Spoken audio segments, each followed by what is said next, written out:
Hoy estaremos hablando de HPV y también de métodos de barrera, por eso estamos con Malena Amarillo, ella es médica y diplomada también en medicina sexual, y con Estela Citrin, ginecóloga y diplomada en medicina sexual. Gracias a los dos por acompañarnos. Buenas tardes, gracias a ustedes. Bueno, vamos a hablar en un principio del HPV, obviamente que es algo que todos más o menos conocemos y entendemos de qué se trata, pero ya que son ustedes las especialistas, arrancar desde lo básico, qué es, cómo se manifiesta y también entender que no hay una única cepa ni una única forma de manifestación.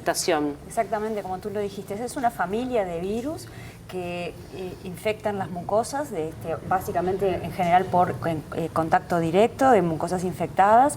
Como es una familia tan amplia y hay serotipos tanta cantidad, se han planificado algunos métodos de detección para algunos en especial, que son este tema del test de HPV específicamente, pero también hay algunos diseños de vacunas que incluyen algunos de los serotipos que tienen mayor probabilidad de producir lesiones malignas y de terminar conduciendo una lesión maligna de cuello, o sea, el cáncer de cuello de útero. Y la importancia que tiene la prevención primaria, que sería el no tener nunca esta infección, es porque se ha visto que algunos de estos serotipos sí pueden, en un plazo bastante largo de tiempo, producir una una lesión maligna a nivel del cuello del útero. O sea, que podría llegar a generar cáncer de cuello de útero pasando un tiempo prolongado. Habitualmente el tiempo se calcula que es entre 10 y 12 años o 15 años, incluso porque el virus va muy lentamente pasando de una etapa a la siguiente. Entonces, algunas mujeres que pueden haber tenido alguna lesión en el cuello saben que de repente les piden que se hagan controles más seguidos y que después empiezan a tener quizás alguna intervención en el cuello del útero, que eso no llega a ser una lesión maligna que necesita un tratamiento invasivo, pero que esto va produciendo como una lesión a lo largo del tiempo. De ahí la importancia que al ser procesos que son tan lentos, hay muchísimo tiempo para hacer estrategias de prevención y evitar la progresión de un cáncer. O sea, estamos hablando que es un cáncer, el de cuello de útero, que tiene una incidencia en Uruguay, que es el tercer cáncer en incidencia en mujeres. Seguido primero está el de cáncer de mama, después el de colon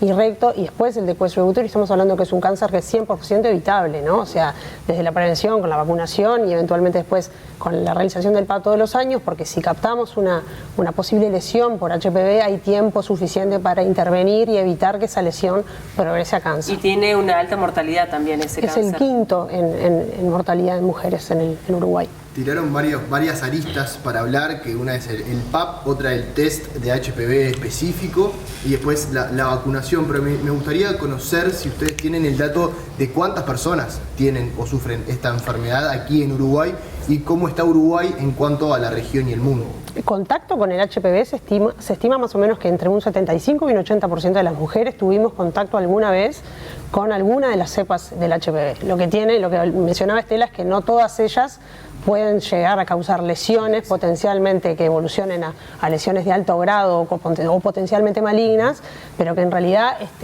es tanta la cantidad y es tan alta la prevalencia que probablemente todas, casi un 80% de las mujeres hayamos estado en contacto alguna vez con alguna de las cepas del virus. Eso, y con alguna de las cepas, ¿no? O sea que el tema es la coinfección.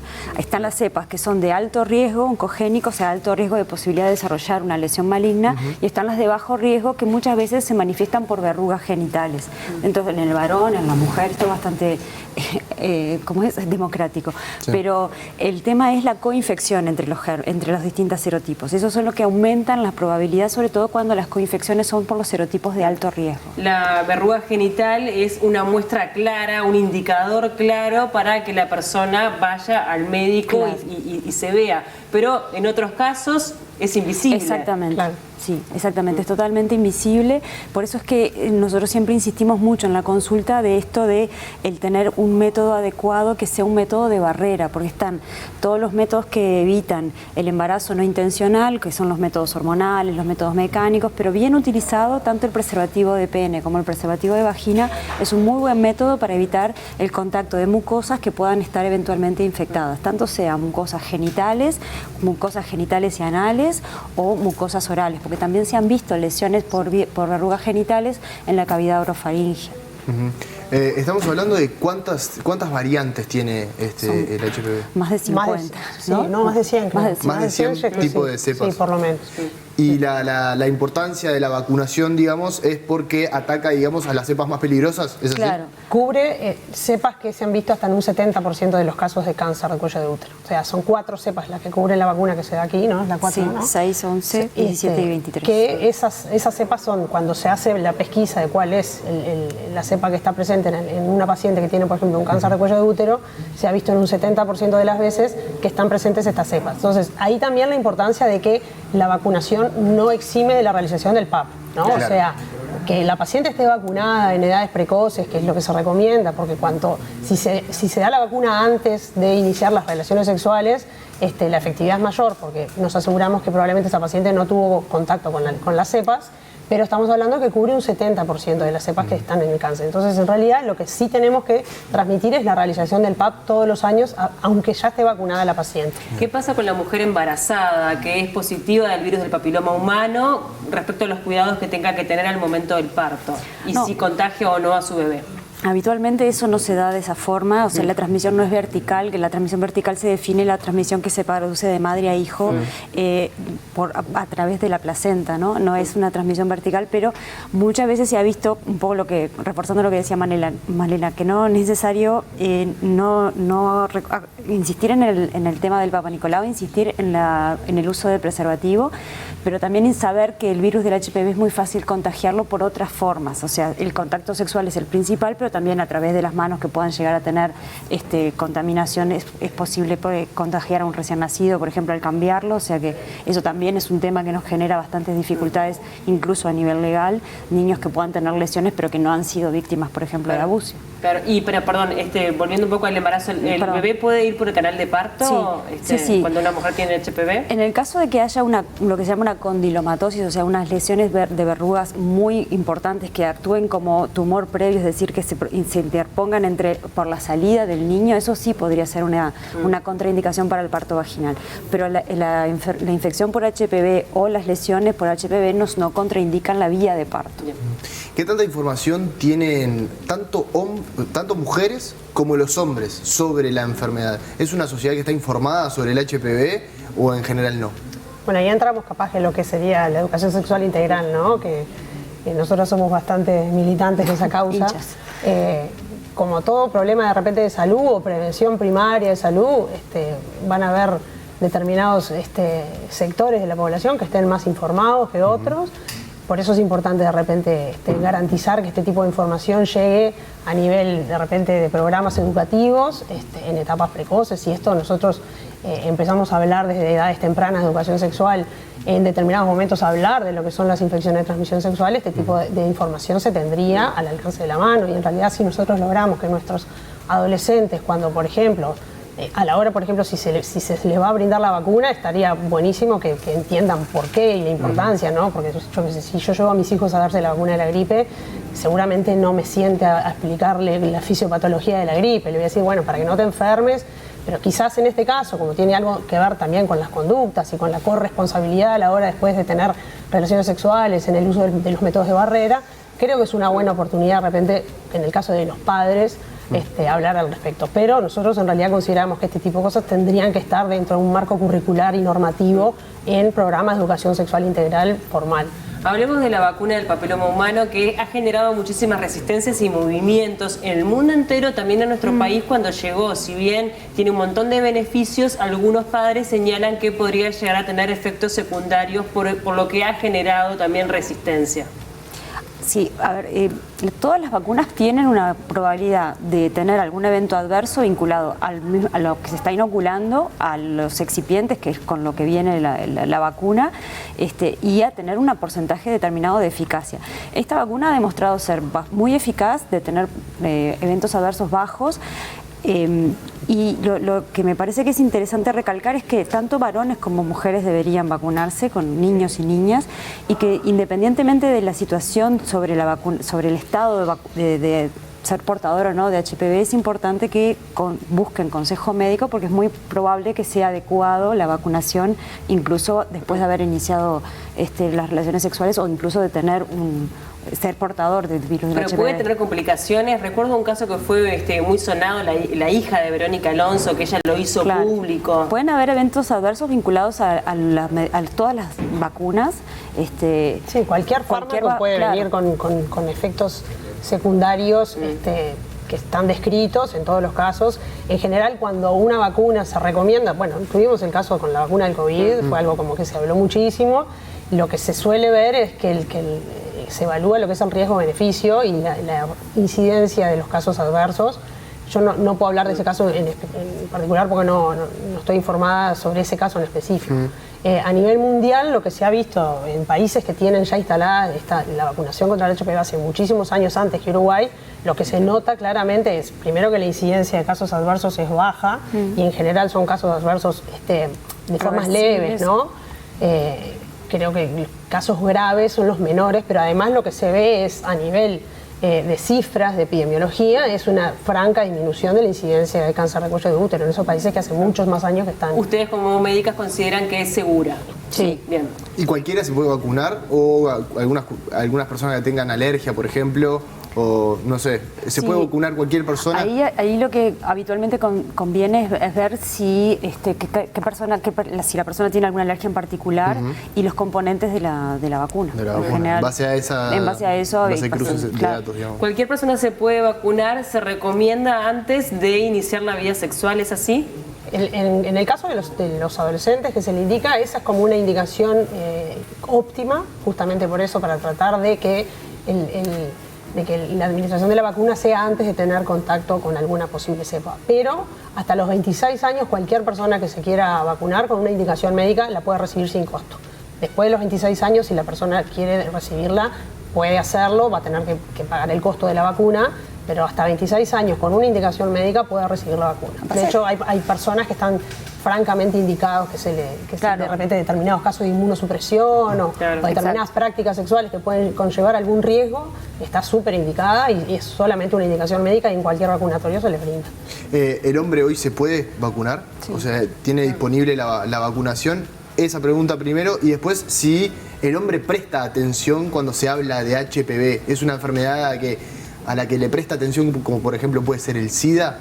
¿O hay alguna diferencia entre hombres y mujeres? Bueno, es subjetivo un poco eso. Lo que tiene, la realidad es que al varón no tiene las mismas implicancias patológicas que le puede causar a una mujer la infección por HPV. No obstante, puede generar determinadas condiciones y determinadas patologías potencialmente graves, por lo tanto, en realidad tampoco es desestimarlo, ¿no? Claro. Entonces, igual como es una infección que ambos pueden ser portadores, creo que está más que entendible que sean indicados que las dos personas tengan la vacunación.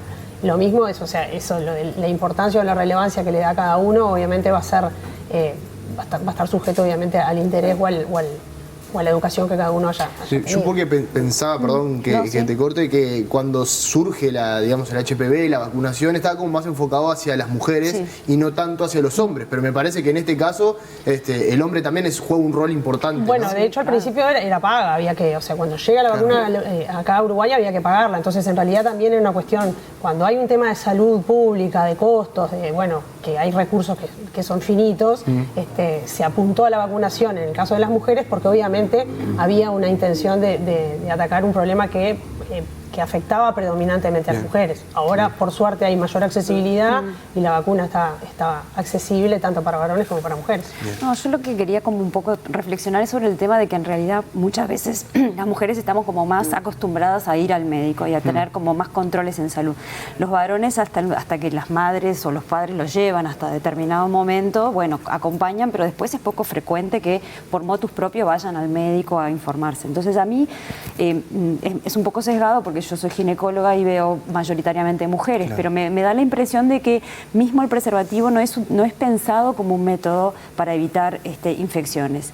Se piensa, ¿usas algo? Bueno, sí, uso, para evitar el embarazo, uso preservativo y no me cuido de otra cosa. Y creo que En el varón es una muy buena etapa de reflexión, pero además de información, porque desde el punto de vista sintomático, si bien es poco frecuente el cáncer de pene existe, pero también están todas estas lesiones condilomatosas, o sea, todas estas verrugas que pueden aparecer también en el varón y que le van a producir alteraciones a la hora de mantener relaciones, pero también muchas molestias y dolor, y además requieren un tratamiento, o sea que habitualmente si el varón encuentra una verruga va a ir a consultar, pero la idea sería de igual forma que en la mujer, que esto no suceda, ¿no? Claro. Exactamente. Ahora, cuando hablamos de los métodos anticonceptivos, tú ahí hiciste una distinción bien clara entre los hormonales o los que de alguna forma evitan un embarazo, los de barrera, creo que es el preservativo el más importante o el único, masculino y femenino. Sí. Hay un reclamo por parte de mujeres homosexuales que señalan que no están siendo abarcadas. Hay como una especie de discriminación porque no tienen un método de barrera al momento de tener relaciones sexuales. Sí, eso es cierto. Los preservativos se dividen en preservativos internos o preservativos para la vagina, que tienen 2 anillos y un campo de látex que se necesita una cierta habilidad de la mujer para poder colocarlo. Tiene la ventaja que se puede colocar hasta 8 horas antes del encuentro sexual y permanecer en la vagina y luego se saca y se descarta. Tiene la contra de que si no se consiguen instituciones de salud es bastante caro para que las personas lo puedan usar, y realmente necesita un mínimo entrenamiento, pero permite mucha más prevención porque hay un anillo bastante grande que queda en la parte externa en la vulva y cubre muy bien esta zona tan importante de posibilidad de transmisión. El preservativo para el pene necesita sí o sí que el varón tenga una erección al momento de la colocación. Esto ya no solamente interfiere en el encuentro sexual, sino que también muchas veces hace que haya habido una parte de penetración, entonces el varón saca el pene, después se pone el preservativo, después vuelve a... Y en el tema de los métodos para mujeres está los campos, se hacen campos como artesanales, le decimos nosotros, que es utilizando de alguna manera, cortando los preservativos y generando... El preservativo de pene se puede cortar la punta y longitudinalmente y eso, expandirlo, claro, y genera como un campo que se puede colocar sobre los genitales externos, sobre la vulva, sí, y puede ser utilizado en prácticas como por ejemplo el sexo oral. Lo que nos han dicho a nosotras pacientes es que no es cómodo, no es práctico, que se claro, corre y que a los hechos sí, deja de ser práctico. No está hecho para eso. No está hecho para eso. Existen mecanismos o artefactos que se pueden traer desde Estados Unidos, comprarlos es muy caro y es poco práctico. Entonces es un poco lo que decías, el reclamo es de que siguen siendo invisibilizadas estas identidades o estas prácticas sexuales en las cuales también hay riesgo, porque ese es el tema, ¿no? O sea, hay muchas veces la gente en el ideario piensa que el riesgo de una infección de transmisión sexual está entre un contacto o una interacción entre un pene y una vagina, o un pene y un ano, y en realidad no. O sea, también hay un riesgo sustancial de una infección por el contacto de piel a piel entre 2 vulvas, por ejemplo. Hay un reclamo de algunas profesionales con respecto al testeo del HPV, que es un poco más específico que el PAP. Si bien no tengo claro el caso, le quería preguntar cómo es el tema del testeo y si es necesario, si ustedes entienden que es necesario, universalizarlo, que sea algo más accesible para todos para tener una detección específica de esta enfermedad y no en el PAP, que también hay otros resultados de otras cosas. Claro, el Papá Nicolau se realiza en Uruguay a partir de los 21 años. Contando con 2 Papá Nicolau normales, 2 años consecutivos, se puede diferir cada 3 años si la persona tiene bajo riesgo de poder eventualmente contraer una infección. El test de HPV permite identificar cuál es el serotipo específico que ha hecho la infección. Y esto va de la mano un poco de las políticas públicas. Hay países que envían incluso hasta por correo un cepillito, que es el que se utiliza para hacer el cepilladito, que se lo coloca la paciente en la vagina, lo vuelve a poner en el sobre y lo manda, y se hace una identificación de la prevalencia de los serotipos que están circulando en ese país. Y de acuerdo a eso se toman o no conductas. Entonces a esa persona que, por ejemplo, tiene un serotipo de alto riesgo, le dicen, bueno, es necesario completar el estudio de cuello con algún otro estudio, como por ejemplo el test de Papá Nicolau. Pero en nuestro país se han utilizado en algunas poblaciones en marcos recuerdo en la situación de Nada crece a la sombra, que hicimos un testeo en población carceraria, y en situaciones donde es importante determinar el serotipo más importante en esa paciente en particular. O sea que tiene su lugar, tiene un costo que es diferente al de un test a la colpocitología oncológica, que es una técnica muy fácil, muy rápida, muy accesible y muy económica, que esa es un poco la definición de una técnica de screening. Entonces ya sería como un paso más específico para determinar el nombre y el apellido del germen, digamos. Como para ir finalizando, bueno, educación sexual sobre todo, informarse sobre la vacunación, recomendada para la mayoría de la población que tenga una vida sexual activa. Sí. Va por ahí. Va por ahí. Educación sexual integral siempre. Y después, o sea, ya partiendo de ese escalón podemos perfilar para políticas de prevención de patologías. Además, nosotros hay algo que siempre decimos, siempre va a ser mucho más barato hacer prevención que atacar ya un problema de salud talado. Claro. Una cortita tengo, rapidito, de datos de personas vacunadas contra el HPV. ¿Tienen algún dato de cuántas personas se vacunaron? Si hay una tendencia al alza, a la baja. No tengo ese dato. No, yo tampoco tengo el dato, pero la Pero verdad puede ser obtenido, está bueno para conseguirlo, sí, exactamente. la realidad es que uno cuando ve adolescentes habitualmente tienen el carnet de adolescente y en general tienen la vacunación. Yo no he visto grandes resistencias a la vacuna del HPV, he visto muchas preguntas pero no grandes resistencias. Bien, muchísimas gracias a los dos por el gracias a tiempo, la ustedes. verdad que fueron súper claras. Es algo que uno piensa que la tiene clarísima y que sabe de qué se trata y después cuando se pone a hablar con especialistas dice, pero venía Claro. por otro lado, ¿viste? Y es tal cual, así que nuestra intención es que también la gente del otro lado se informe más sobre esto que nos puede afectar a cualquiera de nosotros. Sin duda. Gracias por el tiempo. Muchas Muchas gracias gracias. a ustedes.